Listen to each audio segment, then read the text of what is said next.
Lo nggak lebih dari bangkai yang numpang hidup. Kui, suami anjing. Tak ada yang lebih menyakitkan dari dikhianati oleh orang yang dulu bersumpah akan menjaga dalam suka dan duka. Pria itu, dulu seorang pekerja keras dan penyayang, kini hanya bisa terbaring lumpuh di kasur tipis. Namun yang lebih menyakitkan bukan penyakitnya, melainkan sikap istrinya sendiri. Wanita cantik yang dulu menangis saat dilamar, kini meludahi wajah suaminya yang tak berdaya, menyebutnya beban, dan memaki di hadapan orang lain. Tapi kehidupan selalu mencatat. Dan ketika balasan itu datang, bukan hanya tubuh yang dihukum, tapi harga diri dan nama baik ikut dikubur bersama kesombongan. Assalamualaikum sahabat setitik ibrah. Sebelum kita melanjutkan, jangan lupa tekan tombol like dan share, tulis amin di kolom komentar dan subscribe agar doa ini terkabul. Serta bagikan video ini agar lebih banyak yang merasakan hikmah di balik kisah ini. Sekarang, kita mulai ceritanya. Pagi itu matahari menyelinap malu-malu lewat celah jendela rumah mewah bergaya semi klasik di pinggiran kota Bogor. Dinding-dindingnya masih bersih. Lampu gantung kristal menggantung tenang, dan taman di samping rumah dirawat dengan rapi. Tapi suasana di dalam rumah itu dingin, lebih dingin dari udara pegunungan yang menyelimuti pagi.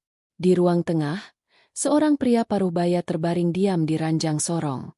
Wajahnya pucat, tangan kanannya gemetar lemah, dan hanya mata yang bergerak menatap langit-langit. Namanya Pak Farid. Dulu ia dikenal sebagai pengusaha sukses, rajin sedekah, dan disegani warga. Tapi sejak kecelakaan 2 tahun lalu, tubuhnya lumpuh total. Hanya bisa bicara lirih dan makan dengan bantuan. Istrinya, Rista, masih tampak seperti bidadari. Usia 33 tahun, kulit putih bersih, tubuh langsing, dan dandanan selalu rapi. Tapi tak ada lagi kelembutan di matanya.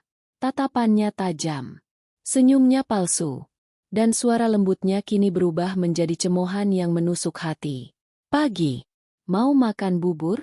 Atau masih mau merengek kayak bayi? Sindir Rista sambil meletakkan mangkuk di meja kecil. Ia duduk di sofa, menatap layar ponselnya sambil mengunyah permen karet. Pak Farid hanya mengedip. Bibirnya bergetar, mencoba bicara. Tapi sebelum suara keluar, Rista berdiri, mengambil sendok, dan menyuapkan bubur dengan kasar ke mulut suaminya. Susah banget sih. Makanya jangan manja. Gumamnya. Tangannya mendorong sendok terlalu dalam. Bubur tumpah ke dagu Pak Farid. Tak ada amarah di wajah Pak Farid. Hanya kesedihan yang tertahan di sorot matanya. Lalu datang suara ketukan pintu. Seorang pembantu masuk. Mbak Sri. Tubuhnya kurus. Wajahnya penuh khawatir. Maaf Bu, saya sudah bersihkan halaman. Ada lagi yang perlu dibantu. Rista hanya melirik malas. Ambilkan kopi. Yang panas. Dan jangan tumpah kayak kemarin. Kalau tumpah lagi, kamu saya pecat. Mbak Sri mengangguk cepat dan berlalu. Tapi sempat matanya bertemu dengan mata Pak Farid. Dan di sana, ada tatapan minta tolong. Tapi tak ada yang bisa dilakukan. Rista kembali duduk. Ia membuka video makeup tutorial di ponselnya. Suara ceria dari video itu kontras dengan sunyi yang menyelimuti tubuh suaminya. Tak lama, suara dering ponsel berbunyi. Rista tersenyum kecil saat melihat nama yang muncul di layar. Sayang, aku angkat dulu ya, lagi nyuapin pasien spesialku. Ucapnya sambil tertawa kecil. Ia pergi ke balkon lantai 2, meninggalkan Pak Farid sendirian. Di ruang tengah, Pak Farid menatap kosong ke langit-langit. Di luar, burung-burung berkicau. Tapi di rumah itu, kebahagiaan sudah lama pergi. Dan pagi itu adalah awal dari kehancuran yang perlahan tapi pasti akan datang. Siang bergulir pelan. Udara makin panas, tapi di dalam rumah itu, ketegangan justru makin terasa dingin dan menyesakan. Rista turun dari lantai 2 dengan wajah cerah, tapi tak menoleh sedikit pun ke arah suaminya. Langkahnya ringan seperti tak ada beban. Sementara di belakangnya, Pak Farid berjuang menahan rasa sakit yang mulai menusuk dari dalam tubuhnya. Sudah 2 hari ini, ia belum buang air dengan lancar.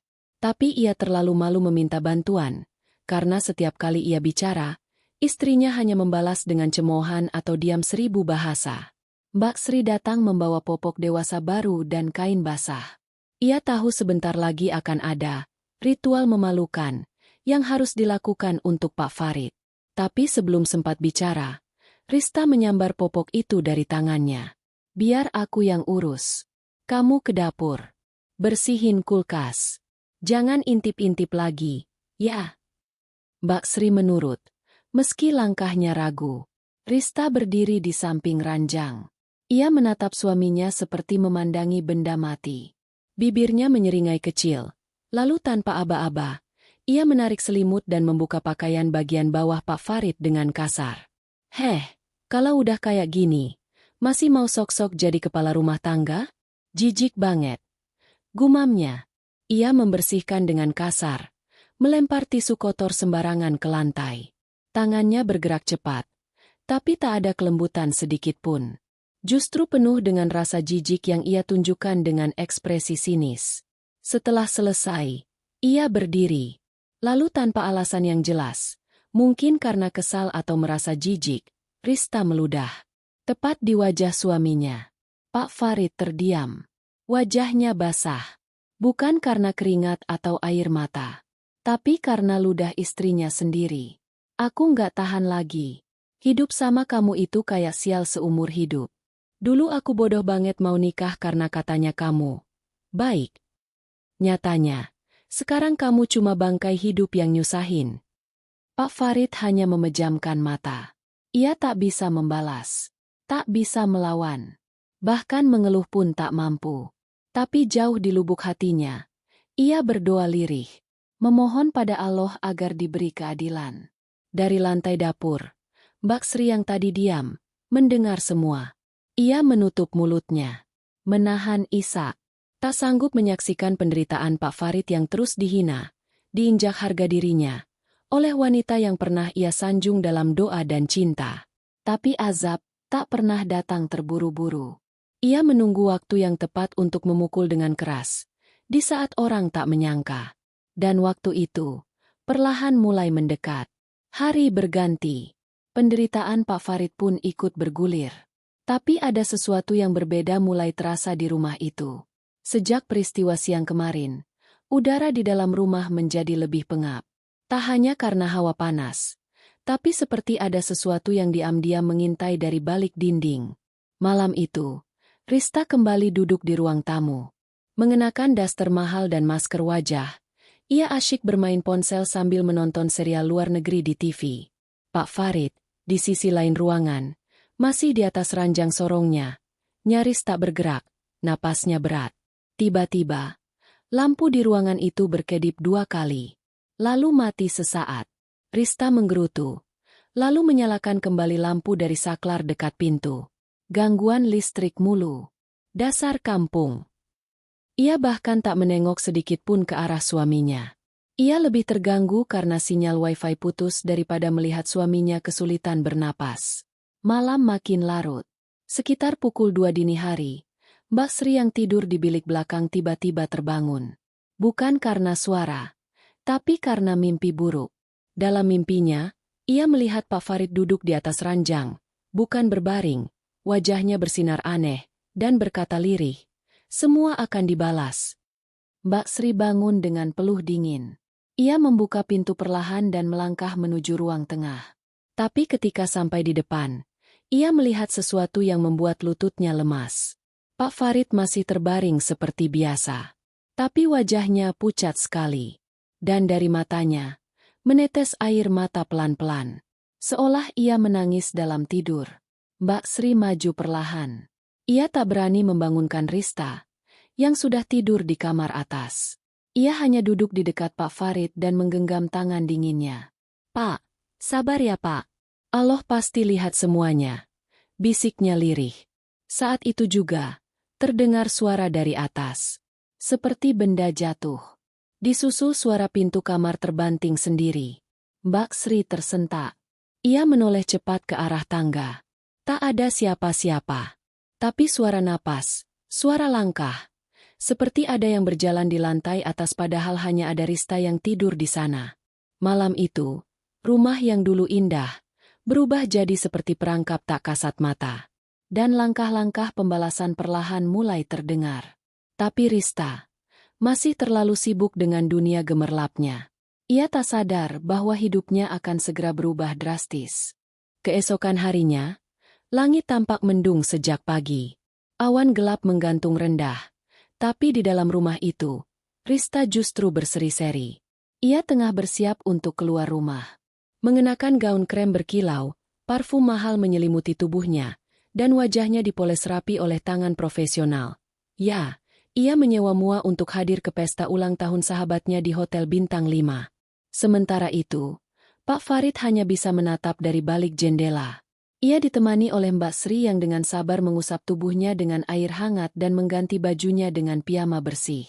Tangan Pak Farid bergetar pelan, dan tatapannya mengikuti langkah Rista yang mondar-mandir di depan kaca besar. "Aku pergi dulu ya," ucap Rista sambil merapikan rambutnya.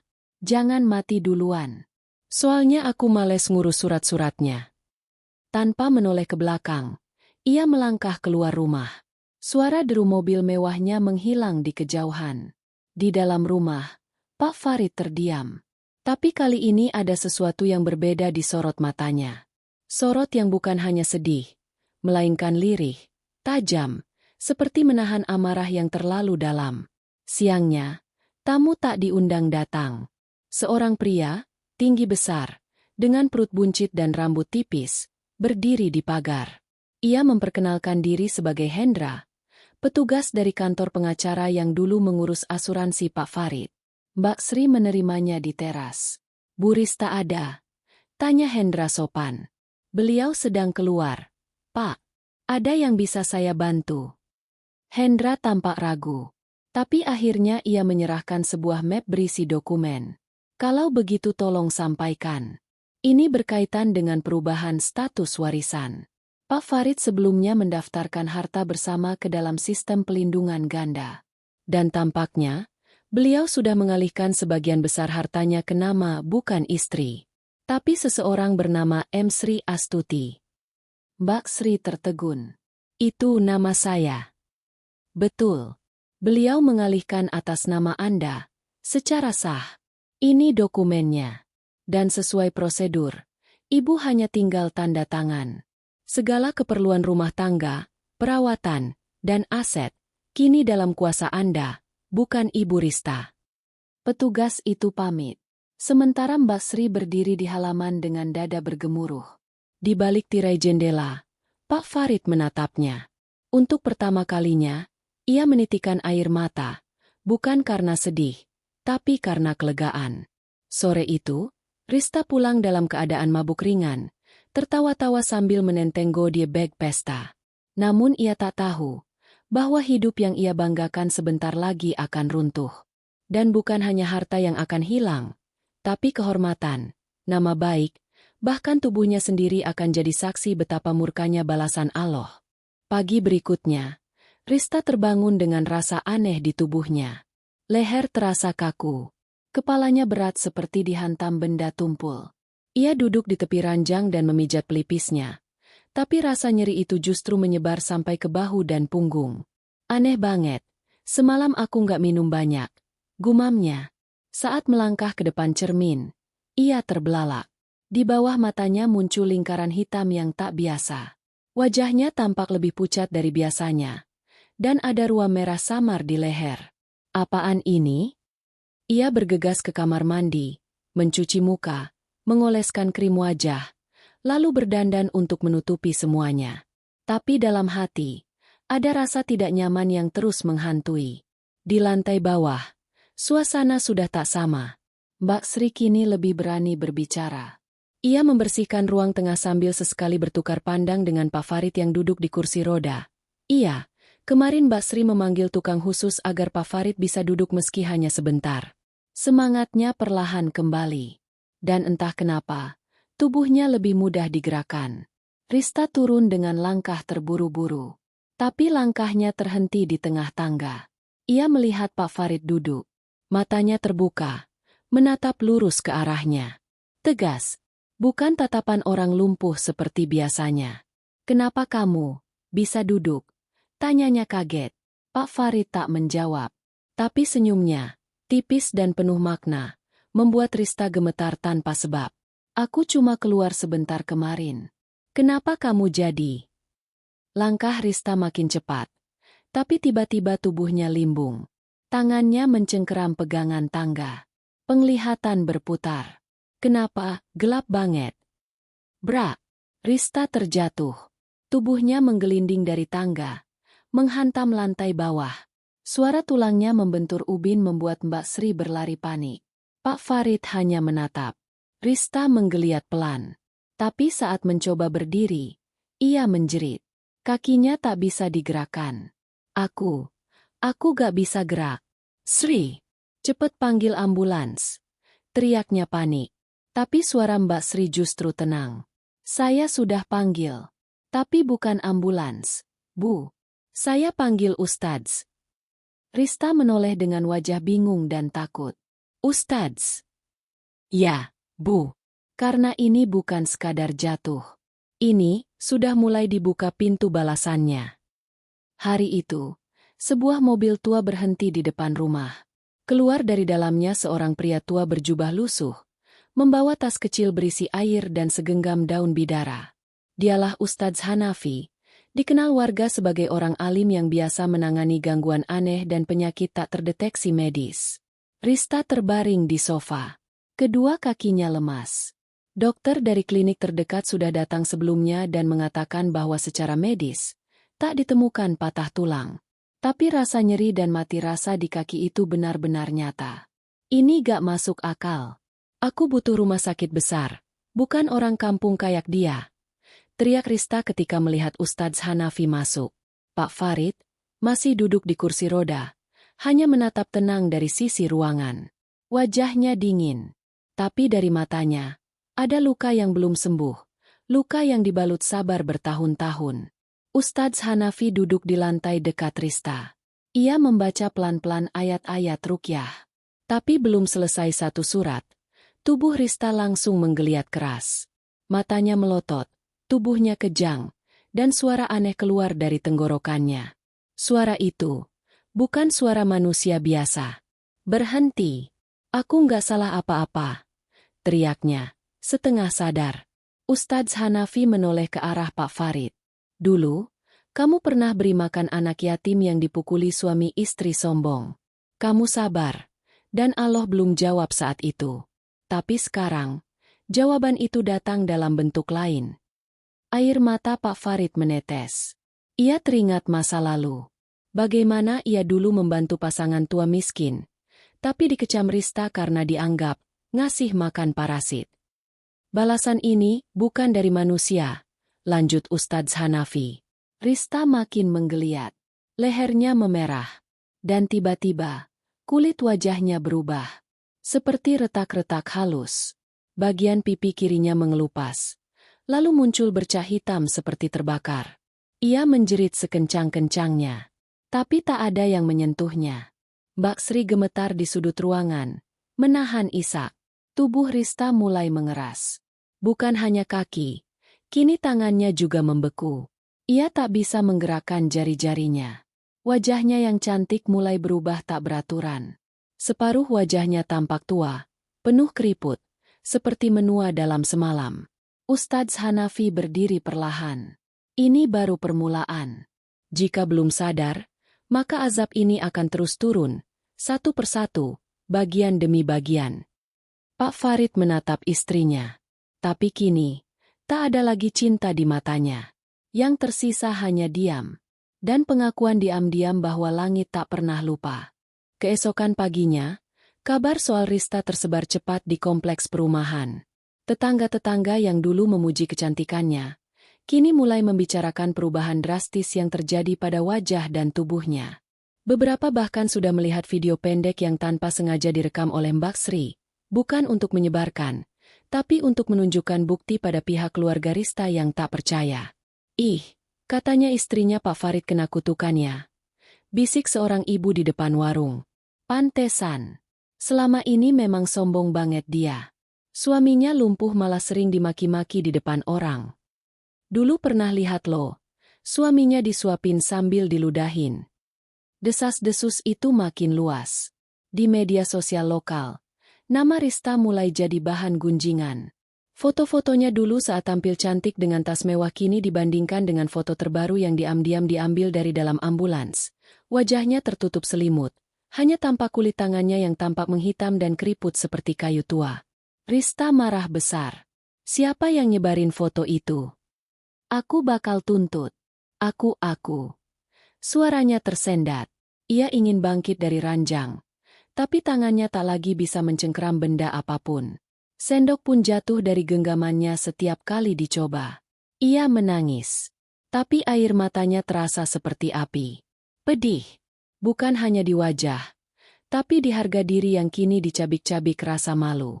Sore harinya, keluarganya datang, 2 adik dan ibunya. Tapi begitu melihat kondisi Rista, mereka syok. Rista, ini kamu? Astagfirullah. Rista menangis, memohon agar dibawa ke luar negeri, ke rumah sakit terbaik.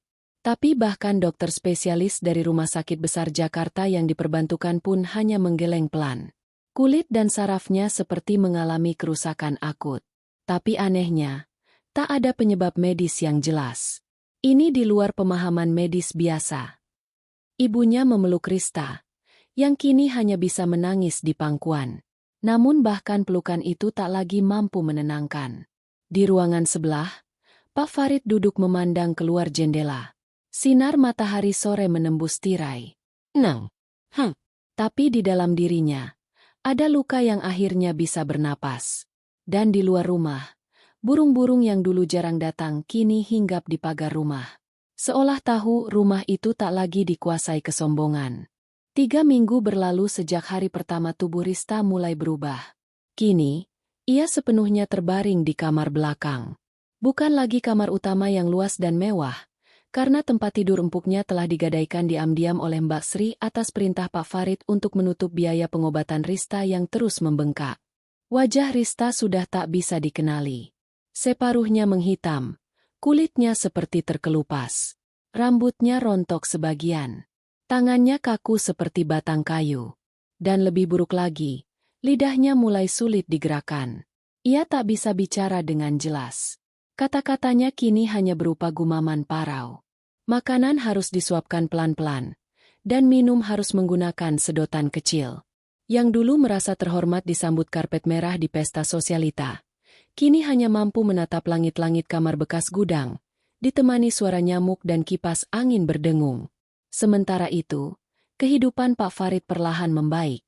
Dengan terapi rutin dan dukungan dari Mbak Sri yang kini sah menjadi perawat pribadinya secara hukum dan keuangan, tubuhnya mulai bisa bergerak sedikit demi sedikit. Meski belum bisa berdiri penuh, tapi semangatnya bangkit lagi. Ia pun memutuskan menyumbangkan sebagian tanah warisan yang dulu atas namanya untuk pondok tahfidz kecil di desanya. Sebuah bentuk syukur atas segala sabar yang dulu ia telan sendirian. Namun di rumah itu, azab belum selesai. Malam-malam Rista kini dihantui suara-suara aneh. Setiap kali ia tertidur, ia mendengar langkah berat menyeret rantai. Terkadang bisikan perempuan tua menyebut namanya sambil tertawa pelan. Rista, cantiknya di mana sekarang?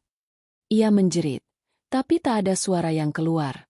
Setiap kali ia menatap kaca, yang muncul bukan pantulan dirinya, tapi sosok perempuan tua renta dengan wajah pecah-pecah dan mata melotot. Ia ingin memecahkan cermin itu, tapi tangannya tak lagi bisa bergerak. Pak Farid tak pernah menginjakkan kaki ke kamar itu lagi.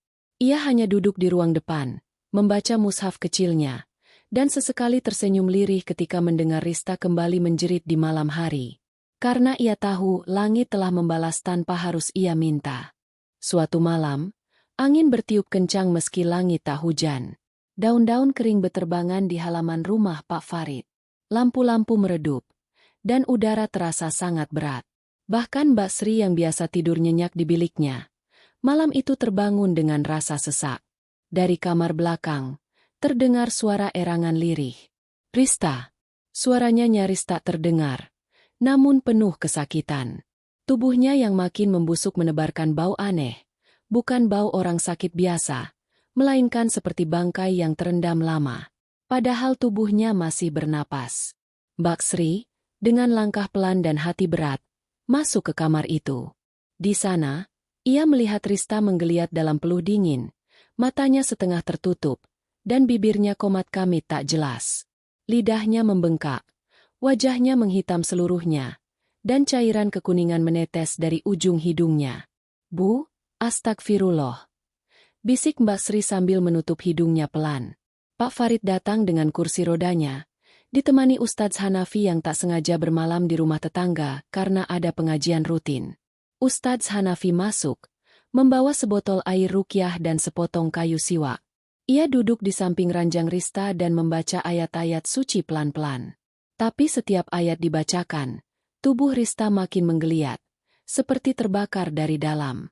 Tiba-tiba, suara keras terdengar. Braa. Cermin di dalam kamar pecah sendiri. Tak ada yang menyentuh. Tak ada angin kencang dari dalam. Lampu kamar berkedip. Udara makin dingin. Lalu semuanya sunyi. Tubuh Rista berhenti bergerak. Napasnya hilang. Matanya membelalak, kaku, dan mulutnya terbuka lebar seolah ingin berteriak. Tapi tak sempat. Pak Farid menunduk. Tak ada air mata. Hanya napas panjang, sangat panjang. Seolah beban bertahun-tahun akhirnya diangkat dari dadanya. Tak ada isak. Tak ada yang mengantar jenazahnya dengan linangan air mata. Ketika jenazah hendak dimandikan, sebagian kulit tubuh Rista terlepas sendiri. Beberapa ibu-ibu tetangga menolak membantu. Bahkan 2 petugas ambulans pun menolak menyentuh tubuhnya tanpa sarung tangan ganda dan masker tebal. Tak ada tahlilan. Tak ada kirim doa dari warga kompleks. Hanya Mbak Sri dan 1 penggali kubur yang mengantar jenazahnya ke TPU kecil di ujung kota. Dan di atas liang lahat itu, hanya 1 papan nama kayu bertuliskan, Rista binti Salim, wafat dalam ketetapan Allah. Tak ada bunga, tak ada doa panjang, dan dunia pun kembali berjalan seolah ia tak pernah ada. Dari kisah ini kita belajar bahwa sebesar apapun penderitaan yang kita alami dalam diam, Allah tidak pernah lalai dari melihat, mencatat, dan membalas segala perbuatan manusia. Kesombongan, penghinaan terhadap pasangan, serta sikap merendahkan orang yang tak berdaya adalah bentuk kezaliman yang balasannya bisa datang dalam rupa yang paling memalukan. Saat seseorang merasa berkuasa atas tubuh orang lain yang lemah, sebenarnya ia sedang menggali lubang kehancurannya sendiri. Dan ketika seseorang bertahan dalam kesabaran, Allah akan gantikan luka dengan kekuatan, dan tangis dengan keadilan. Sebagaimana firman Allah dalam surah Ibrahim ayat 42. Dan janganlah engkau mengira bahwa Allah lengah terhadap apa yang diperbuat oleh orang-orang zalim. Sesungguhnya Allah menangguhkan mereka sampai hari yang pada waktu itu mata-mata mereka terbelalak. Kisah ini hanya fiktif, disusun agar terasa nyata untuk menjadi pelajaran bagi kita semua.